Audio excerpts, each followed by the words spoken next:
So let's go through our initial slides first. So the exam, as most of my exams, will be about 10 questions, right? So I say about, they're almost always exactly 10 questions. That just makes it easy for me to count. Had one that wasn't 10 questions? I have had like 12 question exams before when I like have a couple of questions that I wanted to make sure I asked, but I already did 10 questions. But there's a high likelihood of 10 questions. I think that's a pretty fair statement. I feel confident with that assessment. There will certainly be some questions with these introductory slides dealing with the history of Linux, why it's written in C.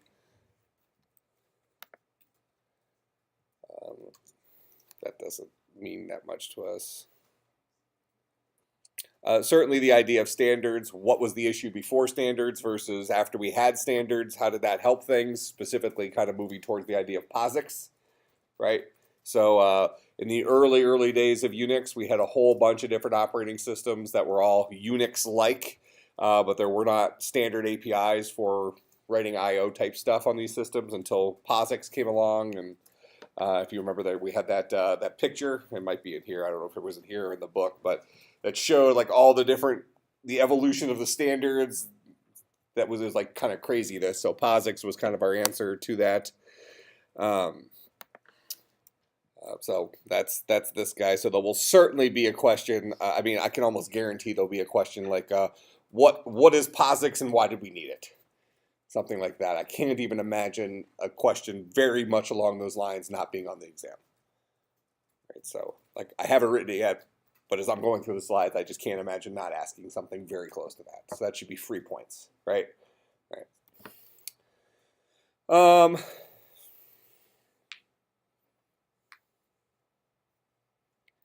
So, you know, if we talk about the system calls at some level, which that's obviously going to be on there, there'll be several questions about system calls and how they work.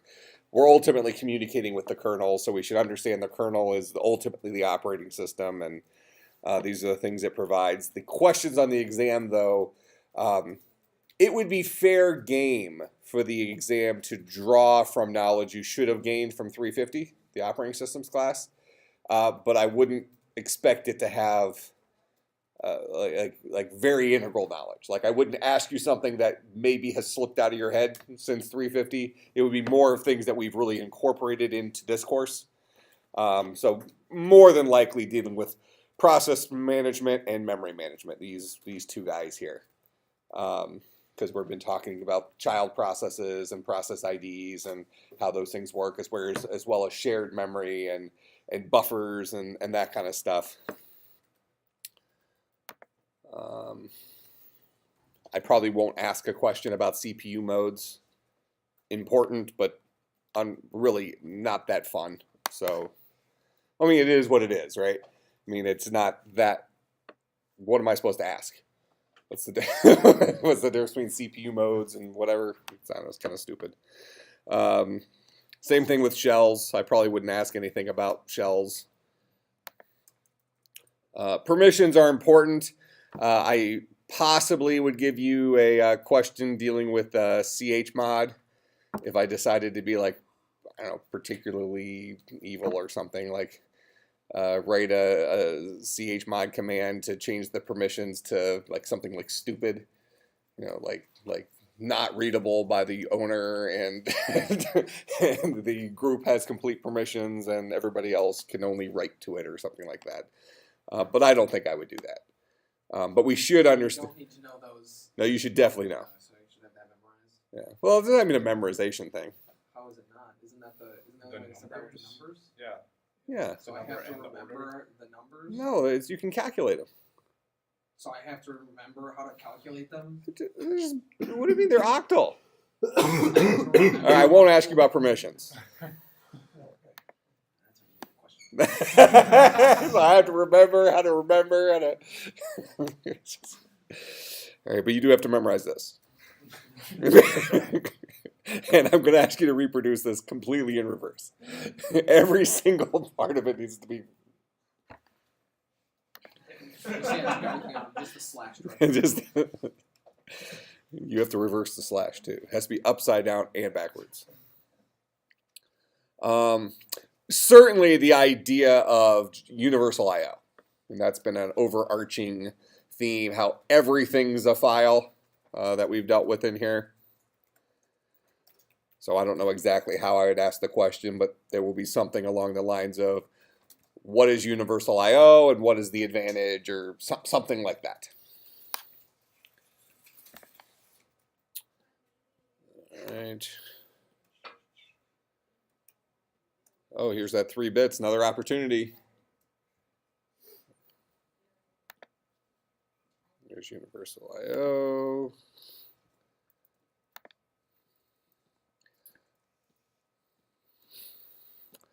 I could see me asking about file descriptors and what are the 3 file descriptors automatically provided by every POSIX operating system. Standard in, standard out, standard error. I could also see asking how do we manipulate those file descriptors from the command line? How do we redirect standard error? How do we redirect standard output? What's the command line trick for redirecting standard input? So standard input we pipe into another command. Standard output we redirect with greater than. So that's redirecting standard output, which is the same thing as that. That's redirecting standard output. Standard error is that. You mentioned greater than, greater than. I don't think we actually talked about it in here, but that automatically appends to a file. So that's redirect and append instead of overwrite. But we didn't talk about it until right now, so that will be definitely on the exam. You said the standard in is pipe though? It's not the greater than? You can use the greater than for the... No, you would pipe, if you had the output of one program and you wanted to make it the input of another one, you would pipe it into that program. Yeah, the redirection things don't work for that. So I could see asking a question like, assume you have 2 programs named A and B or whatever. Write the necessary command to run program A, redirect its output as input to program B, and then redirect its output to standard error or something like that, or to a file. Make sense? So something along those lines would be a fair question. There's gonna be a question about forking children. I just don't see any way around it. It's gonna make the exam. So definitely fork system call. I probably wouldn't ask any sort of specifics since it's still kind of a gray area what's shared and what's not shared, but I could certainly ask a question about, for example, if I'm relating it directly to this, and this is what came to mind right now, so it will likely come to mind when I actually write the exam. When we were messing with pipes recently, and we created a pipe which used file descriptors, which effectively are integers, right? And then we created a child process. That child process had access to the parent through the pipe. But that wasn't because the pipe was shared, it was because the child and the parent both got copies of those integers. So because of the nature of the value we were sharing, that it wasn't a, did you just take a picture of your screen? I needed to. I had to take a picture of a coupon for later. Just weird. I'm getting the Surface book. Did you email the coupon yourself? No, actually, you can't. 50% off the Surface book. You could have taken a screenshot and then emailed the screenshot. I did that too. I wanted Yeah, to. yeah, I get it. Thanks, Owner. He's returning his iPad. Yeah, we already yelled at him about this. Surface book. All right, shut up! You're buying what for what? He's just being stupid. It's a waste of time. All right, so anyways, we're gonna, what I was getting at there is why is it that we have access to the pipe through the parent and the child, even though explicitly pipes are not shared as part of the fork system call. That deals more with the nature of how that interprocess communication works. A pipe effectively manages shared memory, right? So under the hood, the pipe is like an abstraction of shared memory. So there becomes memory that's reserved. This pipe is our access to that memory that kind of supports universal I/O, read and write. And we access it through its, quote, unique ID, which is just a file descriptor. It's the file descriptor that becomes shared, not because there's anything special, but because it's just an integer, right? It's just an integer and we have access to it. We got a copy of it, and an integer is an integer is an integer. So something along those lines about what's shared, what's not shared, and how that works with the fork system call.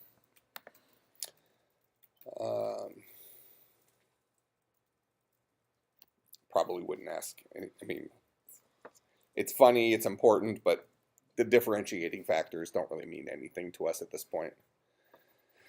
Okay. How would that might be a decent, but I'm a little concerned about the answers I may get. It's a long description of How would you kill a child post forking? How would you kill a child post-forking without killing its parent? Well, that just seems obvious. You don't have to kill the parent to kill the child. It's like asking a question that doesn't need to be answered. The question was dumb. All right. If I got desperate for a question, I might ask something about daemon processes. So these are processes that typically don't actually hold on to the terminal. They're running in the background like HTTPD, which is the typical web server daemon program, just like any other program that's running, but it doesn't actually attach itself to a terminal. We have it running in the background. And we can notice them, plenty of system calls, for instance, a lot of the internet services, to the point of even the server that hosts the internet services. inetd is a daemon. Telnetd is the telnet daemon. HTTPD is the web server daemon. So anything with a D on it by naming convention.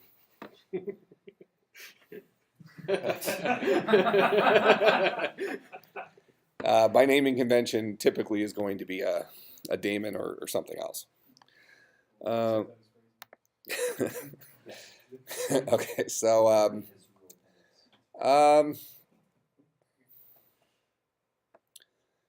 again, if I'm desperate for an extra question, something with the global environment, that kind of comes down to scoping rules and how does the operating system share stuff between processes. And this is actually another interesting trick that we didn't even discuss as it related to that we really probably could have, as it related to that merge sort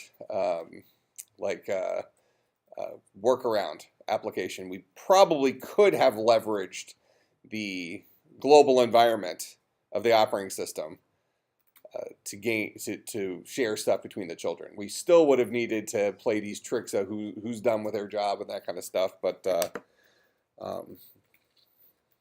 there probably was a workaround there as well.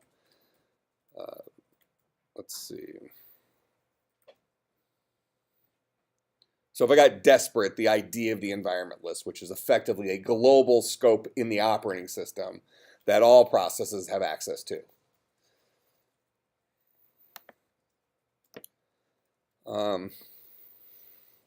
Probably wouldn't ask anything about resource limits. Memory mapping, really this is as it relates to shared memory. So this kind of starts getting into some of our inter-process communication stuff. So I would certainly there will be a question on there dealing with shared memory at some level. I might provide some code and have you tell me what this code does. In fact, I can probably see that as several questions, more than likely involving the fork system call. So because a lot of times what we're trying to do, what we've been doing in here is how can we share information between parent and child through the various inter-process communication. So I might provide you with kind of a short main that sets up some type of interpersonal inter-process communication, either shared memory or pipe or whatever, and then does something, and I ask you, what does this program accomplish? Something like that. As opposed to you writing code. I'm not saying I wouldn't make you write code on the exam, But I wouldn't expect you to have like all of this C stuff memorized. I mean, we would usually have resources that we could look at for that kind of stuff. So, but I would expect you to be able to read it. So we don't need to know how to set up a shared memory thing between two processes. I would say no. In fact, let's assume that I forget I answered that. If we get on the exam and I asked you to do something like that, just tell me and I'll put something on the board or whatever. But just because of the nature of the beast. I mean, most of you are just recently becoming familiar with this stuff, and I have forgotten more than, I mean, I did see stuff years and years and years ago. And like I said, I usually teach this as a compiler's class, so we take a different attack on it. So I can kind of get that some of those things don't stick unless you're using it all the time, I guess. So it's, I think I would expect you to be comfortable reading it for the exam, but not necessarily writing it. Sound fair? But I would expect you to be able to write a simple C-type program that does something. It doesn't really rely on a lot of the shared memory stuff. Perhaps maybe like a fork example or something like that. I think. What?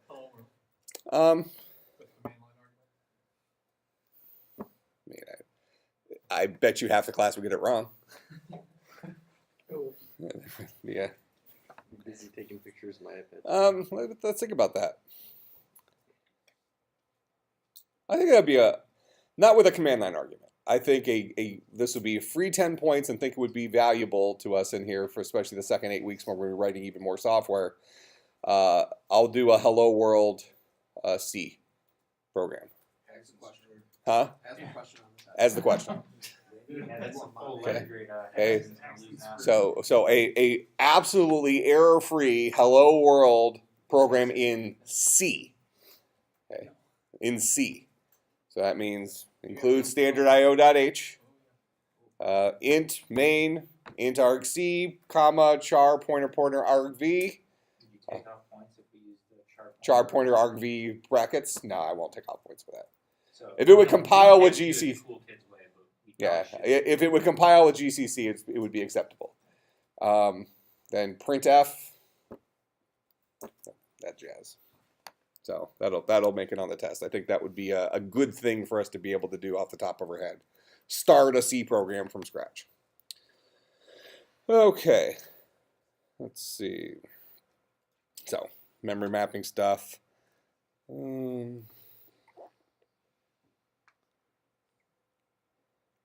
I could see asking static versus shared libraries. Just what's the advantage of each? So, shared or on the operating system and are shared among multiple things. Static kind of belong to an individual compiled program, and it allows you to have kind of an old version of it. I won't guarantee I'll ask something from that, but that would be fair game. I would ask that significantly ahead of asking something like about resource limits or something, or the environment list. I think this is more interesting. Okay, so then we start getting into really the interesting stuff, inter-process communication and synchronization. So what's the difference between inter-process communication and synchronization? What are we trying to accomplish there? So synchronization is more about controlling access to our resource. Inter-process communication is about how do I share information between processes, and they come in different forms. So like signals are more about high-level notices. So if you wave your hand at somebody across, you're not really communicating a whole lot of data between you and whoever you're waving at. You're just kind of getting their attention. You're making them aware that you're there or something like that. As opposed to we get down to a level like a pipe where we're sending specific information across as little or as much information as we'd like. That's like us walking up to each other and we're communicating, we're talking. We might have a half-hour conversation. You don't pull that off with signals. I suppose that's kind of like sign language. So it would at least be weird if you have your programs. They literally create like their own alphabet of like Morse code signals. Where if I send you this signal, these 3 signals in a certain order, it means something. That would actually be an interesting nightmare to have you write that merge sort program that you all love so much using only signals. Huh? Actually, the merge sort in signals would actually be pretty easy. Because that's really all you need to do, right? If you assume you had shared memory. If you had shared memory and signals, that's the easiest way to pull it off. Because then, that would say if you just gave us signals for like the last one the one where you're like, go make it without using it. Yeah. If we had signals, that one would have been way easier. yeah, because then they could have notified the parent, right? But signals and shared memory is probably the correct solution to that problem. Because then the shared memory is where we're building our array. And the signals are letting the previous guy know that I have finished my job. You can now go and do your job. So that's probably the correct way of doing it. Sockets, we just started talking about those, but you should understand what they are. So if I ask what's the difference between a pipe and a socket, that's a question that seems like it would be a reasonable question. I won't ask anything about file locking. Message queues we're just getting ready to talk about. Semaphores would be fair game. We talked about semaphores plenty. And shared memory.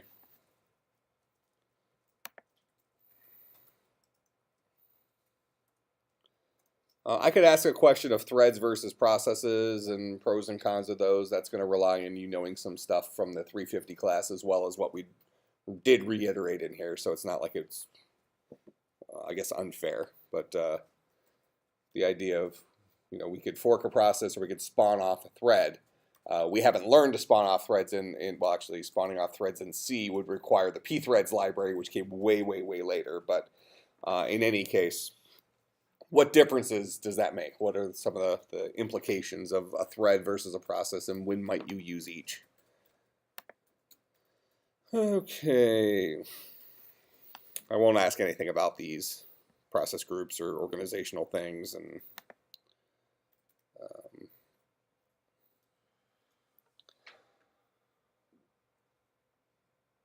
an interesting question might be, what's the difference between real time and process time as it relates to a process running on a computer? And why are those times not necessarily the same? Forcing you to kind of understand the idea of process scheduling and context switching and that kind of stuff.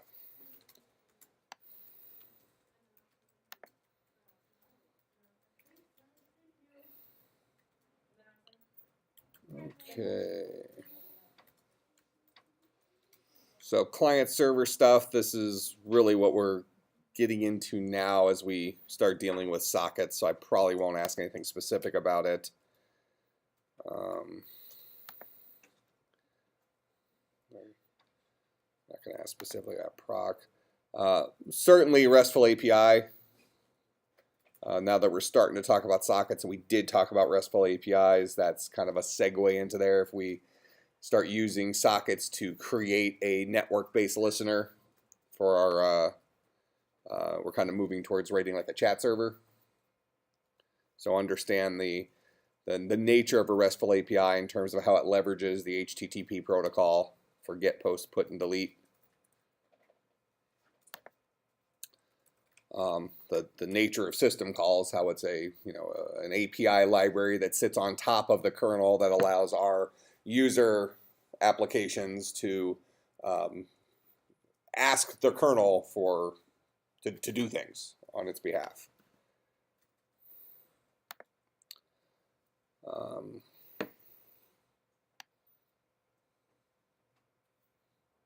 Yeah, I mean, this is a thing. I won't ask you about the GNU C Library. We've been using it, but I won't specifically ask you about it.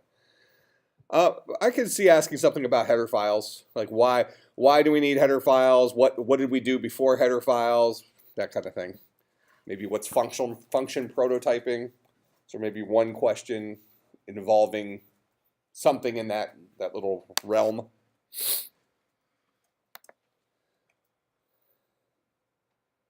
Oh, that would be a fun one. Should be easy. Oh, that should be totally easy. I should be able to give you a bitwise and or a bitwise or, something like this, and you should be able to give me the answer. That's like free points, right? So 1 and 0 is 0, 1 and 1 is 1, 0 and 0 is 0, 1 and 1 is 1. That's free points. It doesn't matter if it's swapped, right? Like if it's the You literally do it bit, bit, bit. Yeah, okay. And if one's longer than the other, you pad it by phrasing? Is it, You pad it with zeros to make them the same way. You're on a roll. This class is lately. just, I mean, it's like, you can't avoid it. It's terrible. Jeez. All right, so, so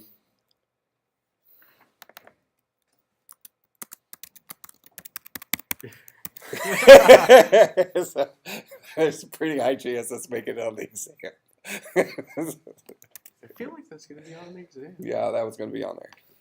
That should be free points, but it's going to also, Hex, I'll get it wrong. well, I mean, this should be like literally free points. So that means anybody who misses this, I should just be able to make complete fun of. I mean, I'm going to do it anyways, but just in general. All right, so.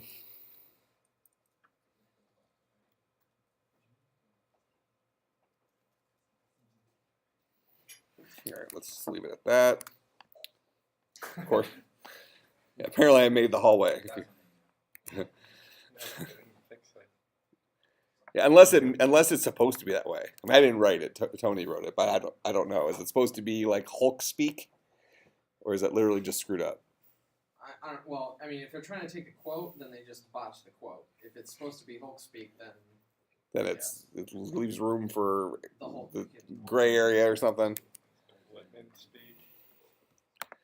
Yeah. Plus, Hulk speak, he wouldn't say your problem is solved. Hulk speak is like Problem solved. Yeah, problem solved. Yeah. Way too many words to be Hulk speak. Yeah, I get it. I still am bothered by the fact that I don't look out of place on the Hulk's body. I don't know if I'm bothered or impressed. One of the two. Kind of creeps me out. I was telling my class earlier today, I was at lunch with my wife yesterday after church, and I just cut my hair yesterday, as you pointed out. I do this pretty much whenever it starts curling up under my glasses, so I'm just waiting for it to all stop growing back. But we're sitting there, and she used a phrase from Deadpool that she didn't see the movie either. Maybe it was from the commercial she saw, but Did she know she was using it? I don't think so. That was what was funny. So she was noticing, I guess I was in the right light. She was noticing how much gray hair I've been getting here on the side. And she goes, it's like, oh my gosh, do you see how much gray you're getting? It's haunting. So at lunch, my wife said that just looking at me was haunting. What is that even supposed to mean? Especially when I'm taking her on a cruise next week. This is bad form. Well, I guess the trip's always paid for, already paid for, so maybe that's just smart. It's just a smart business. What's up? You gotta throw her off and like wear a wig. No, Is it too paid? that would never happen. She wants me to like, well, I don't think it's even a thing anymore, but I've always pretty much cut my hair completely off for just years and years. But when I still had full hair on top here, when it grew out, it got like a little like Superman curl on the front. She always liked that, but yeah, it takes a lot to get into that. Okay. What you gotta do is, for the next like 6 months, just constantly wear a hat around her and just let your hair grow. Well, I wear a hat anyways, Well, a lot of times. Just so When she he doesn't goes to notice bed, your hair is wear a growing. Just wear a hat. Yeah. So she doesn't know you're growing I your would- hair. No, I would never let my hair grow. She thinks I'm nuts when I cut it when I do. Like most people would say, oh, your hair is still too short. Like, no, this is coming off. This is unwieldy. You know, Amish there. He shaves when he starts stepping on his beard. It's like, whoa. I almost had an, You see, it takes so much time for them anyway. Like shaving is like a day's work, so they have to like. for the Amish. Yeah. Let's see. But you gotta keep it separated so that they can. The rest of the time, you like build barns and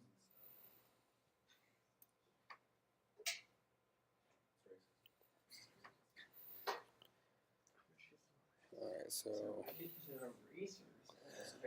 So something we didn't really talk about that will definitely be on there is like file I/O stuff, reading in bytes. So Like I said, I probably wouldn't have you write code, but if I wrote some code that read in from a file that did something, you should be comfortable with universal I/O. So with that in mind, it shouldn't matter what I'm reading from. If I'm reading things into a 10-byte buffer, that should be meaningful to you. I mean, I might have to tell you the nature of what you're reading in. If I want you to give me like some sort of specific output as opposed to generalistically, what does this code do? But we started off doing file I/O, and we should be comfortable with that.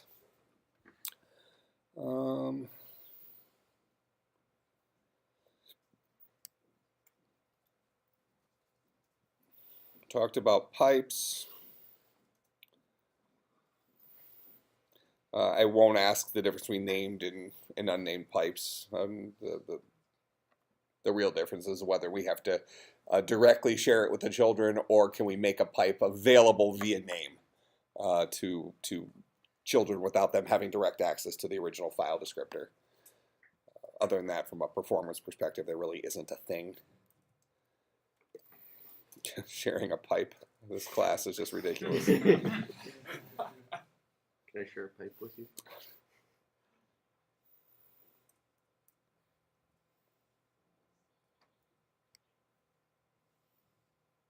Nothing on FIFOs. Shared memory. We've already talked about this. So, all right. I think that's pretty much it.